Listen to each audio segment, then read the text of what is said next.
Deadly riots over the government's plan to avoid defaulting on its loans. Is that the unemployment keeps rising, and it has to keep rising just because you have an excess supply of goods, which is this is all borrowed money that our and that debt is owned by banks in other countries. It's been over Including right here at home. In the form of a convenient personal loan. A filter cigarette that delivers the taste, and 45 malt liquor. Are you hot? Quite some time ago, by a second, America is sponsoring I first learned it from my grandmother. Now, my grandmother was a wonderful person. She taught me how to play the game Monopoly. She understood that the name of the game is to acquire. She would accumulate everything she could, and eventually she became the master of the board. And then she would always say the same thing to me. She'd look at me and she'd say, "One day, you'll learn to play the game."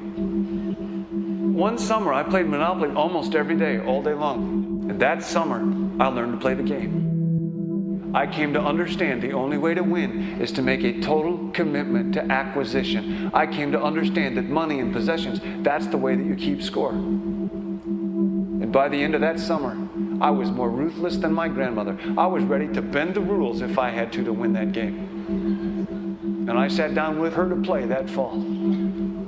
I took everything she had. I watched her give her last dollar and quit in utter defeat. And then she had one more thing to teach me. Then she said, "Now it all goes back in the box."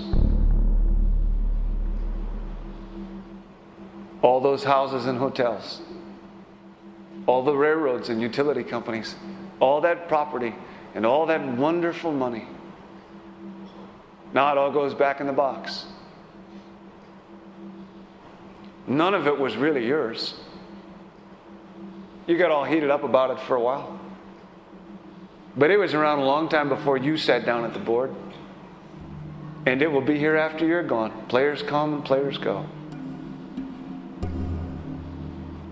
Houses and cars, titles and clothes, even your body.